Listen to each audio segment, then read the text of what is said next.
ओम श्री परमात्मने नमः। ऐसा सुनते ही संजय दुखी होकर बोल उठे कि हे राजन, आप में यही एक दोष है। आप समस्त वेद पुराणों और शास्त्रों के ज्ञाता हैं, लेकिन उनके स्वरूप की व्याख्या अपने मन के अनुकूल कर लेते हैं। हे पृथ्वीपति, उसी के समान और भी नीतियां शास्त्रों में वर्णित हैं, जिसके अनुरूप आपको व्यवहार करना चाहिए। जैसे कि विषयी राजा का वध कर देने से भी किसी राजर्षि की सुरक्षा होती हो, तो उसके वध को महर्षि जन कल्याणकारी कहते हैं। वैसे ही समस्त असुरों का वध कर देने से देवताओं की सुरक्षा होती हो, तो उन सब का वध कर देना कल्याणकारी है, ऐसा वेद में कहा गया है। उसी प्रकार यदि समस्त असंतों का वध कर देने से किसी संत का बचाव हो जाता हो, तो यही अतिशय प्रिय लगने वाला पारमार्थिक न्याय है। ठीक वैसे ही जो ब्रह्मचारी गुरु के आदेशानुसार नहीं चलते हैं, उनका वध अर्थात त्याग कर नैष्ठिक ब्रह्मचारियों का सम्मान करना चाहिए। समस्त पशुओं का वध कर देने से गोवंश की रक्षा हो, तो उन सब का वध कर देने में ही कल्याण है, ऐसा ही समस्त श्रुतियां कहती हैं। यदि समस्त वृक्षों को काट डालने से पीपल वृक्ष का बचाव होता हो, तो उन सभी को काट देना चाहिए, ऐसा समस्त संतों का कहना है। यदि समस्त सर्पों का वध कर देने से वासुकी सर्प की सुरक्षा हो, तो शास्त्र अनुसार उनका वध कर देने में कल्याण है। हे नरेश, अब आप स्वयं ही विचार करके कहें कि कौन वन जाने योग्य है, पांडव या दुर्योधन सहित कौरव? इनमें से जगत में निकृष्ट कौन है? आप ऐसा कैसे कह रहे हैं कि कृष्ण अर्जुन को ललकार कर सभी को व्यंग बाणों से घायल कर रहे हैं? हे भूपति, जैसा आप सोच रहे हैं वैसा नहीं है। भगवान तो सर्व सामर्थ्यवान और काल के भी काल हैं। संजय की बात सुनकर राजा धृतराष्ट्र ने हंसते हुए कहा, संजय, तुझे भय क्यों हो रहा है? मैं तो जानता हूं कि सुदर्शन चक्र इतनी अनीति नहीं करेगा कि तुम्हें मार डाले। जैसा कि मुझे ही देखो कि मैं सदा कैसे भय रहित रहता हूँ।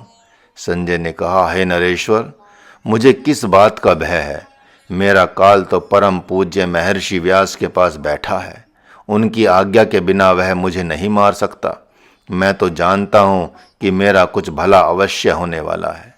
हे राजन, यदि वह काल किसी कारण कुपित भी हो जाए, तो भी वह मुझे कभी नहीं मार सकता, क्योंकि मैं अपने इन कानों से ब्रह्म विद्या सुन रहा हूँ, जिसका काल भी गुणगान क्या करता है, तथा जिस ब्रह्म विद्या को सुदर्शन चक्र भी प्रणाम करता है। अतः हे नाथ, मैं आपके समान क्यों सिर पीटूं? जो बात आप पूछ रहे हैं उसे सुने। बिना प्रमाद के मैं वही सुना रहा हूँ। हे आर्य, आपके अनुज पुत्र अर्जुन स्वयं ही इस रणभूमि में आए हुए हैं। भगवान उन्हें ललकार नहीं रहे हैं। हाँ, उनके कर्तव्य का बोध कराकर उनके शोक मोह का निवारण अवश्य कर रहे हैं। हे नरेश्वर, अब प्रभु की बात को सुने, जिसके गूढ़ात्मक अर्थ को महर्षि व्यास भी खोजते रहते हैं। प्रभु हंसकर कह रहे हैं कि हे कुंती नंदन, तुम्हारे मन में यह भयंकर शोक कैसे उत्पन्न हो गया है?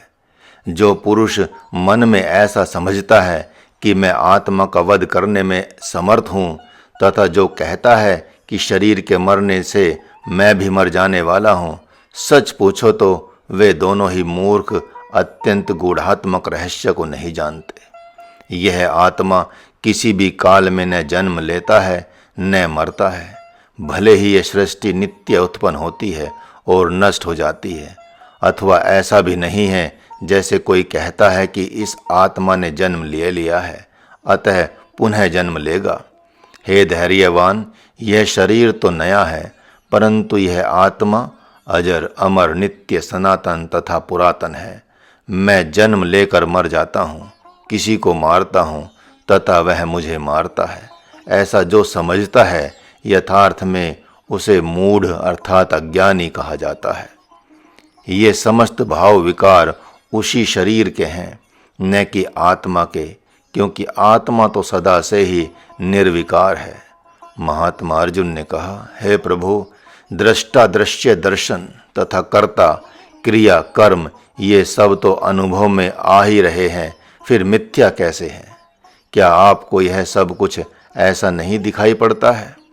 भगवान ने कहा, हे बुद्धिमान परंतप, यथार्थतः कहने में तो यह अति कठिन है, तो भी मैं तुमसे कहता हूँ, अतः ध्यान देकर सुनो।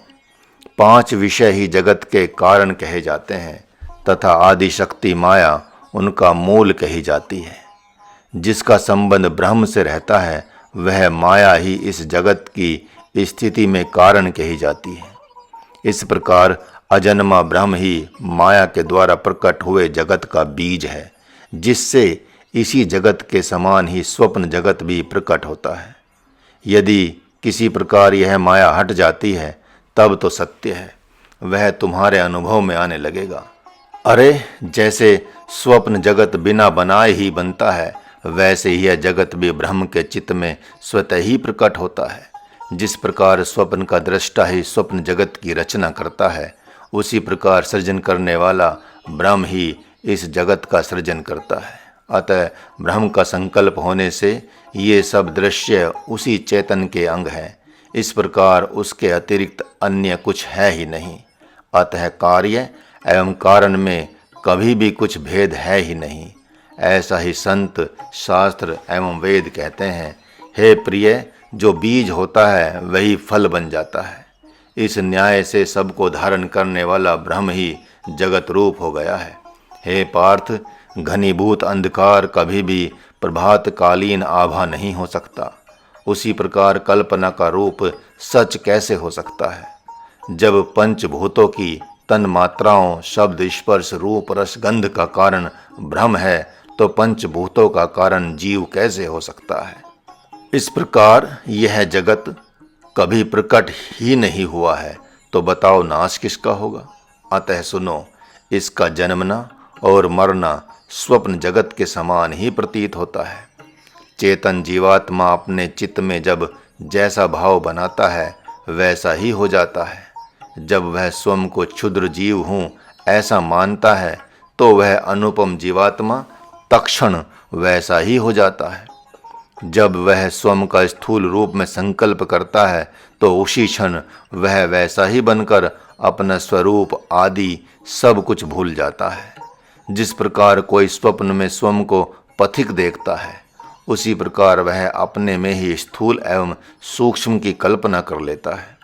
जिस प्रकार जल में बना हुआ प्रतिबिंब शरीर की भांति ही चेष्टा करता है, उसी प्रकार अपने में कल्पित शरीर जीव का अनुसरण करता है। जैसे काल्पनिक सूर्य सत्य नहीं कहा जाता, वैसे ही यह शरीर भी असत कहा जाता है। हे कुंते, यदि तुम स्वप्न की सेना को सत्य मानते हो, तो यह तुम्हारे सामने खड़ी हुई सेना भी सत्य है, मिथ्या नहीं है। तो तुम इनसे युद्ध मत करो, और मैं तुमसे भी कभी कुछ भी नहीं करने को कहूँगा। वैसे ही यदि स्वप्न के मनुष्यों को तुम झूठा समझते हो, तो उन्हीं के समान भीष्म द्रोण आदि को भी समझो। इस न्याय से तुम्हारा शरीर शोक और मोह स्वप्न का ही है। उसी प्रकार समस्त स्वजन भी माया में हैं, जिनका भयावह रूप ज्ञान होते ही नष्ट हो जाता है। हे साधुको, सिद्धो एवं भक्तों, अब आप एक गूढ़ात्मक रहस्य ध्यान देकर सुने। महाराज उसे यथावत बता रहा है, जिसे आप मान रहित होकर स्वीकार करें। हे सज्जनों, यह कोई बड़े महत्व की बात नहीं है कि आत्मज्ञानी संत के पास जाकर उनकी कृपा से तन मन वचन आदि के अहंकार का परित्याग कर शिष्य बनकर ज्ञान प्राप्त किया जाए। परंतु बड़ी बात तो तब हो जाती है जब अपना बड़ा भाई भगवान श्री रामचंद्र के समान ब्रह्म ज्ञान से संपन्न होकर ज्ञान देने वाला हो जाता है, और वह छोटा भाई लक्ष्मण के समान उसके पास जाकर उसे सद्गुरु बनाकर ज्ञान प्राप्त कर लेता है। उससे भी महत्व की बात तब हो जाती है जब कोई आत्मज्ञान से संपन्न गोकर्ण जैसा छोटा भाई हो, और धुंधुकारी के समान बड़ा भाई उसकी शरणागति ग्रहण करके भवबंधन का नाश कर डाले। हे भाइयों, यह भी बड़ी बात है कि कोई पुत्र अपने आत्मज्ञानी पिता से उन्हें सद्गुरु बनाकर आत्मज्ञान प्राप्त कर लेता है। परंतु उससे भी बड़ी बात तब हो जाती है जब कोई अहंकार से शून्य पिता आत्मज्ञानी पुत्र को ही सद्गुरु बना लेता है और प्रसन्नतापूर्वक आत्मज्ञान प्राप्त करता है। ऐसे पिता जगत में विरले ही दिखाई पड़ते हैं। कोई आत्मज्ञान से संपन्न मदालसा जैसी श्रेष्ठ माँ अपने सभी पुत्रों को आत्मज्ञान से विभूषित कर ब्रह्म स्वरूप बना देती है।